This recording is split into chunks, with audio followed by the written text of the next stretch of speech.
আসসালামু আলাইকুম, আমি জাবিন তাসনিম। আজকে আমরা আছি সুনামগঞ্জের মোল্লাপাড়া ক্লাস্টারের আশেপাশে। আজকে আমি আমার টিমকে নিয়ে যাচ্ছি এখন মোল্লাপাড়া ক্লাস্টারে। ফিশার দেশের প্রথম যাত্রা শুরু হয়েছিল মোল্লাপাড়া ক্লাস্টার থেকে। তো আজকে আমি যাচ্ছি আমার সেই ক্লাস্টার ফার্মারদেরকে দেখতে, আমার সেই গরুগুলো দেখতে, আমার ইনভেস্টরের গরুগুলো কেমন অবস্থায় আছে, কী আছে সেটা সচক্ষে সরজমিনে দেখতেই আমি আমার টিমকে নিয়ে যাচ্ছি।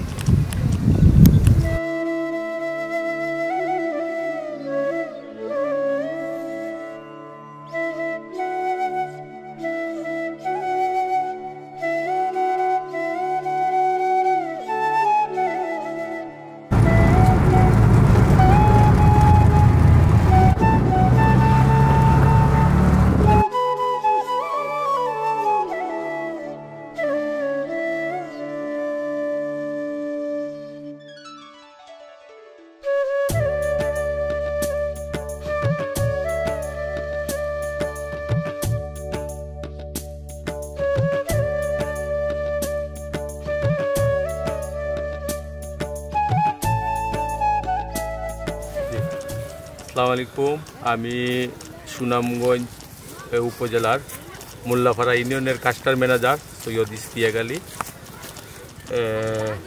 আমি এখন সৈয়দ আকবর আলীর কৃষকের বাড়িতে আইছি আপনার লোকেটটি ভিজিট করার জন্য।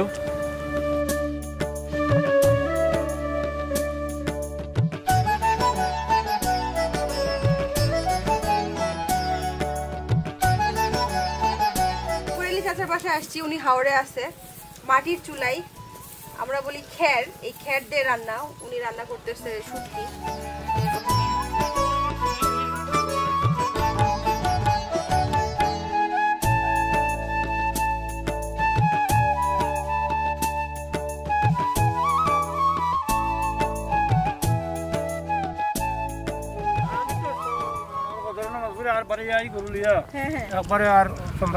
তো সারাদিন এই রোদের মধ্যেই থাকেন? খাওয়া দাওয়া কেন এখানে আসে রোদের মধ্যে খাওয়া দাওয়া করেন? রোদের মধ্যে খাওয়া দাওয়া। ওই যে এখানে আসার পরে আসে না, এখানে আমার 18 একর জমি আছে। 18 একর জমি আমি রং জমা করি, অন্য গৃহস্থের রং জমা করে ভাষা থাকি। আর জমি ওখানে থাকে, গরু আমার থাকে। এরপরে তো গরু আমার সকল মুখে রাখি, এরপরে তো খাল খেয়ে শেষ হয়ে যাবো। শেষ হইলে আমার গরুর মনে করো গরু ওখানে থুয়ে গেলাম, গাছ গায়ে একবার হাঁটতে দিলাম, ওখানে খাবাইলাম। আমার তো ও খাম উঠলেই গরু আনছি, বুঝলে অস্তরের সময়টা আমার খামা লাগাই দিলাম। ঠিক আছে না, গরু আকাশে শরীরে খালি ওখানে দানটি দেখতাম, আর তো কোনটা না পাশাপাশি গরু। কিন্তু যদি আমার এখানে থাকে আর একটা দিন থাকলো আমার, এরপরে গরু আমার দান খাইলো না, গরু সে গরু এ দান খাইলো না। আমার গরু চেক করলাম, গাছ লই আইলাম, এনে গরু দেওয়া বাড়ি হয়ে গেছে। জমিনও বুঝলাম, গাছ জমিনও ফোর দিলাম, গাছও বুঝলাম। সৌন্দর্য দেখতে হলে অবশ্যই সুনামগঞ্জে আসতে হবে, আমাদের মোল্লাপাড়া ক্লাস্টারে আসতে হবে। প্রীতম দেখাও দেখাও দেখাও, সবাইকে দেখাও।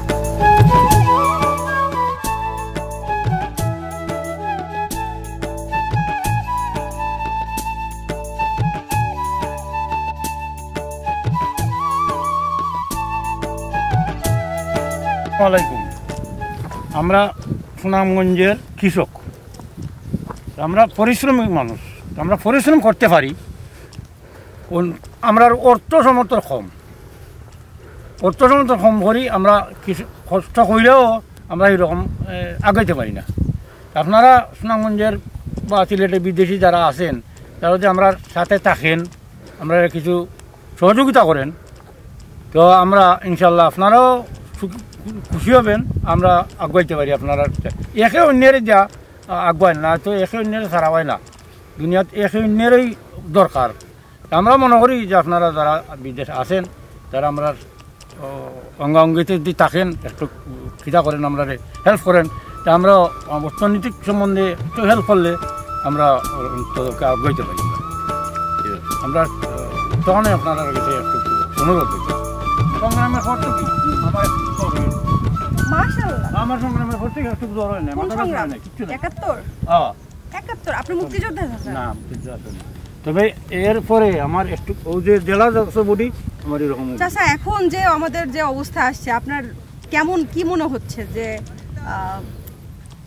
বাজারের অবস্থা, আমাদের সামাজিক অবস্থা, দেশের অর্থনৈতিক অবস্থা, সামাজিক অবস্থা কি মনে হচ্ছে বলেন তো? দেশের অর্থনৈতিক অবস্থা মোটামুটি ভালোই আছে, যদি আমরা এসে অন্যের আমরা বন্ধু বান্ধব মনে করি, আমরা কোনো কম না, সবই আমরা। এটা ঠিক চাচা যে আমরা যদি আমার কাছে অর্থ নাই, ওই যে প্রিচার যে এরা যে আমার ওই যে গরু দিচ্ছেন বা আরো দিবেন বা তারা দেন, এরকম পাশাপাশি পাশাপাশি এখন থাকলে আমরা কম না, বাংলাদেশের মানুষ রাইট কম না আমরা। আমি হয়তো আমার কাছে অর্থ নাই সে যদি আমার সাথে আসে না, তবে আমি একেবারে নিষ্ঠ। আর যদি আমার পাশাপাশি আছে ফিউচারদের যেরকম আছে, যে এরকম যে আমার পাশাপাশি আছে, আমি 4টা গরু ফালমু, গরু ফালি যদি আমি যে এই 4টা গরু ফাললে প্রায় 1.5 লাখ টাকা যদি লাভ হয়, আমিও পাইলাম।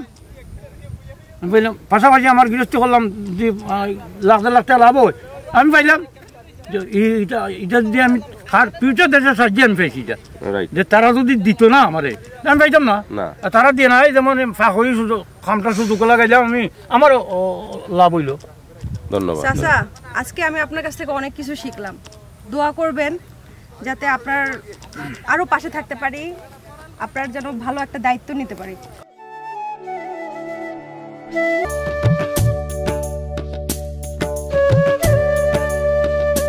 70-80 বছর বয়স ওনার হয়ে গেছে, কিন্তু উনি প্রতিদিন ফজরের নামাজ পড়েই উনি হাওড়ে আসে, সন্ধ্যার সময় বাড়িতে যায়।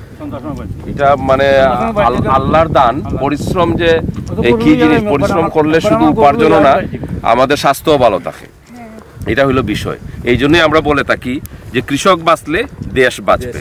কৃষকই বাংলাদেশের অর্থনীতির চাকাটাকে সচল করে রেখেছে, এবং আরও আমাদের এই কৃষকের পাশে যারা দাঁড়িয়েছেন, আমাদের এই বিদেশে যারা আছেন তাদেরকে আমি ধন্যবাদ জানাচ্ছি।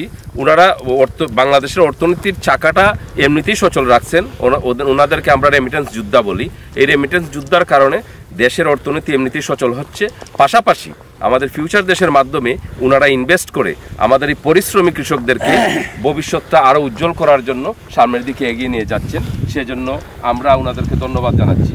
আর বিশেষ করে আপনারা যারা এখনও ফিউচার দেশে ইনভেস্ট করেন নাই, তাদেরকে বিনীত অনুরোধ জানাবো, আপনারা হালাল উপার্জনের মাধ্যমে এবং দেশের অর্থনীতিকে আরও সচল করার জন্য, আমাদের এই কৃষকদেরকে স্বাবলম্বী করার জন্য, ওদের যে অভিজ্ঞতা, ওদের যে পরিশ্রমী মনোভাব, সেটাকে কাজে লাগানোর জন্য আপনাদেরকে আমাদের ফিউচার দেশের মাধ্যমে ইনভেস্ট করুন।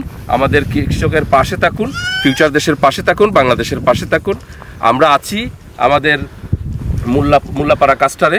সেখান থেকে আজকের মতো আমি এখানেই আপনাদের সামনে বিদায় নিচ্ছি। আবারও দেখা হবে অন্য কোনো ক্লাস্টারে, অন্য কোনো কৃষকের সাথে, এভাবে পরিশ্রমী আমাদের চাচাদের সাথে কথা হবে, আলাপ আলোচনা হবে। সে পর্যন্ত ভালো থাকুন, সুস্থ থাকুন। আসসালামু আলাইকুম।